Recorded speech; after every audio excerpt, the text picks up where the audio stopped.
dua amalan, tolong diperhatikan.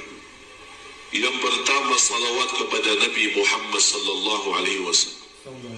Dan saya yakin kaum muslimin menghafal banyak macam salawat. Yang pendek, yang panjang, yang bagi Sayyiduna, tidak bagi Sayyiduna. Mana yang kita bisa, silahkan. Bismillahirrahmanirrahim. Assalamualaikum warahmatullahi wabarakatuh. Alhamdulillahirabbil alamin. Allahumma shalli ala sayyidina Muhammad wa ala ali sayyidina Muhammad.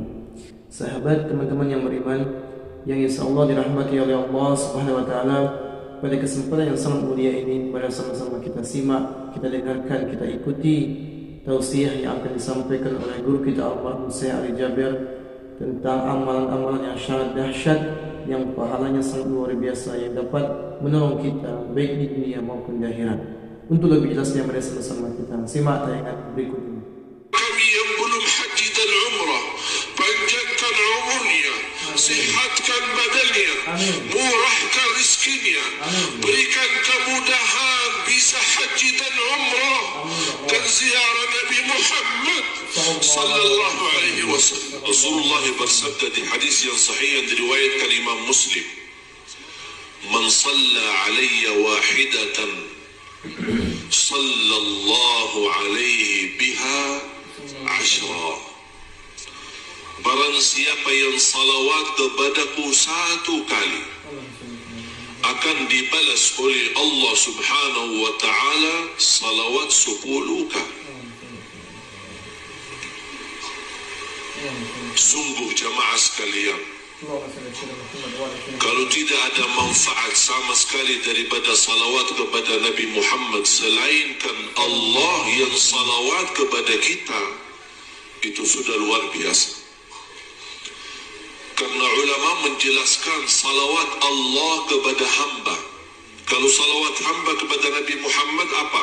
Allahumma salli ala Sayyidina Muhammad wa ala ali Sayyidina Muhammad. Itu salawat kita yang kita bisa. Tapi apa salawat Allah untuk hamba yang bersalawat kepada Nabi Muhammad? Salawat Allah memberikan rahmat, ampunan dan petunjuk selalu dalam keadaan apapun. Cukup jamaah sekalian satu kali salawat kita mendapatkan 10 rahmat. Dalam salawat kepada Nabi Muhammad terjamin ampunan dosa. Dalam salawat kepada Nabi Muhammad terjamin urusan yang mudah, bahkan dijaminkan kemurahan rizki. Wallahi jamaah sekalian, kalau bukan khutbah Jumat ini biasanya singkat, kalau saya berkesempatan menyampaikan kemuliaan dan manfaat daripada salawat, saya butuh berkali-kali khutbah Jumat. Kita hanya membahas keutamaan salawat kepada Nabi Muhammad sallallahu alaihi wasallam dan belum tentu habis. Banyak manfaat, sampai ulama menjelaskan lebih daripada 100 manfaat daripada salawat kepada Nabi Muhammad sallallahu alaihi wasallam. Cukup di antara lain Allah yang berkenan salawat kepada kita. Oleh karena itu jamaah sekalian, yang kita mencintai Nabi Muhammad, jangan sampai meninggal dunia tapi terisi dalam buku amal ibadahnya yang paling sedikit adalah salawat kepada Nabi Muhammad. Malu kita. Nabi Muhammad yang telah berjuang untuk kita, Nabi Muhammad yang telah sabar untuk kita, Nabi Muhammad yang selalu mendoakan, berkeinginan untuk bertemu dengan kita. Bahkan beliau menunggu kita nanti di hadapan pintu surga agar kita sama-sama bisa minum dari tangan beliau. Satu kali minum tidak akan haus selama-lamanya. Begitu rindunya Rasulullah kepada umatnya.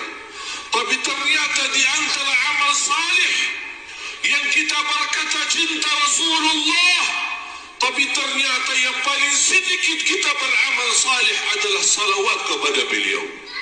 Yang semestinya sebanyak-banyak amal salih adalah salawat kepada beliau, menjadi tanda cinta kita kepada beliau dan tanda berterima kasih atas perjuangannya dan kesabarannya beliau.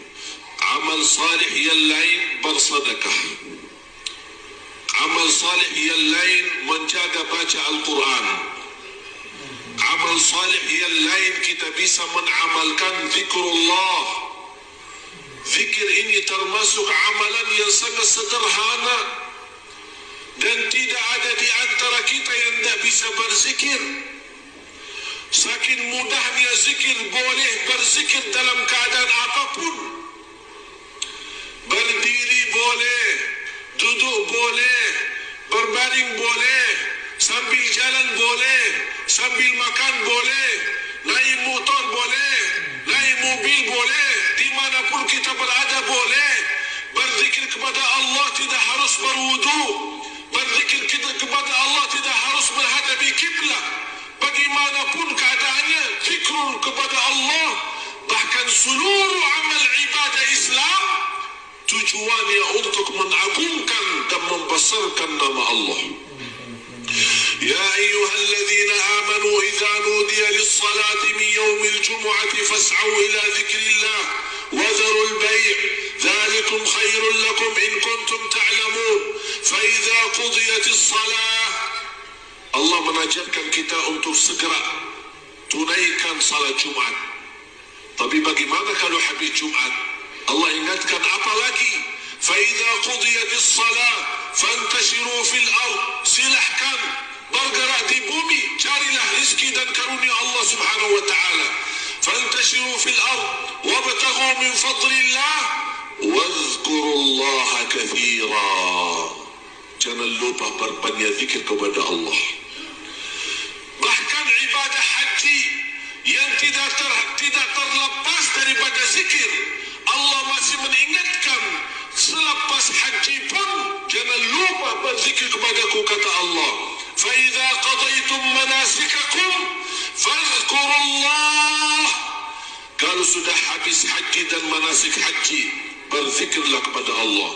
Bahkan salat kita sendiri yang tidak terlepas dari isi dari awal takbir sampai salam dalam penuh dalam zikir, Allah masih mengingatkan, inna salata tanha 'anil fahsya'i wal munkar wa la dzikrullahi akbar.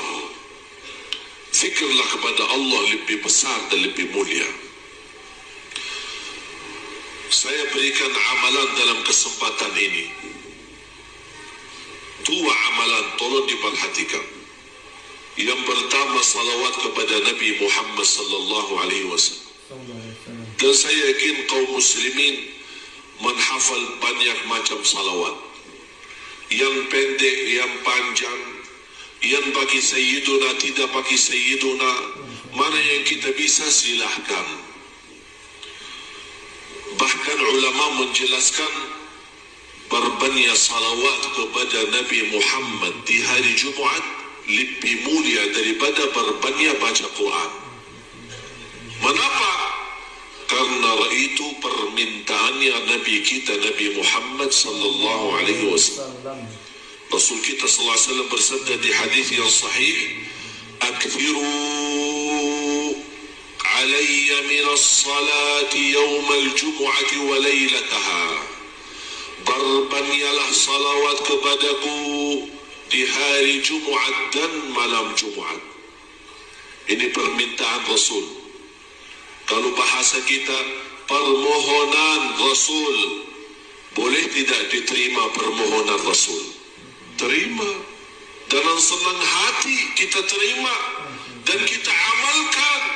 Bersalawat kepada Nabi Muhammad sebanyak-banyaknya, khususnya di hari Jumat.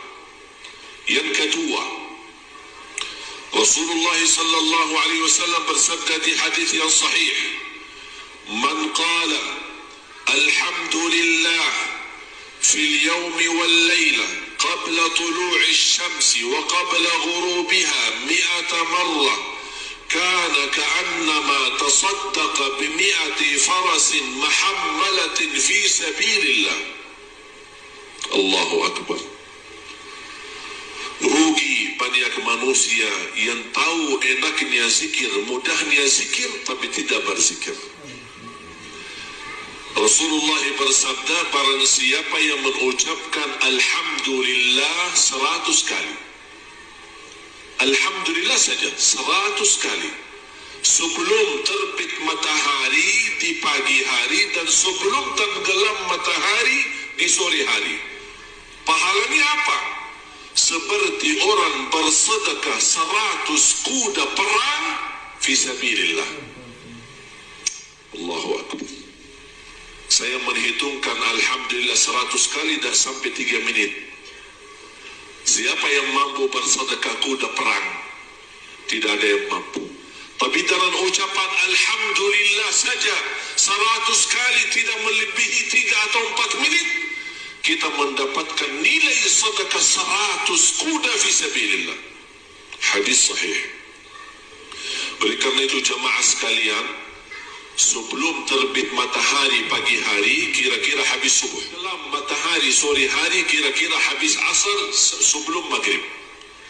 Ucapkan Alhamdulillah 100 kali setiap hari. Sebaik-baik ucapan yang Allah suka, Alhamdulillah. Afdalud du'a, Alhamdulillah. Pembukaan Al-Quran, Alhamdulillah.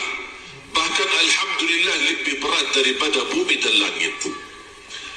Jadilah orang yang beriman yang suka berzikir, apalagi di 10 hari pertama Zulhijjah. Karena Allah berfirman, ya ayyuhalladzina amanu dzkurullaha dzikran katsira. Hei orang beriman, berzikir kepada Allah sebanyak-banyaknya. Itu tanda anda beriman. Karena ada sekelompok bukan orang mukmin, tapi munafik. Siapa mereka yang munafik itu? Apakah mereka berzikir? Apakah mereka salat? Allah berfirman, mereka salat, bahkan mereka suka berzikir. Allah gambarkan, innal munafiqina yukhadi'un Allah wa huwa khadi'uhum wa idza qamu ila as-salah qamu kusala yura'una an-nas. Sifat mereka orang munafik kalau salat malas. Tapi mengapa salat kalau malas? Riya, takut sama manusia, takut difitnah. Riya karena manusia.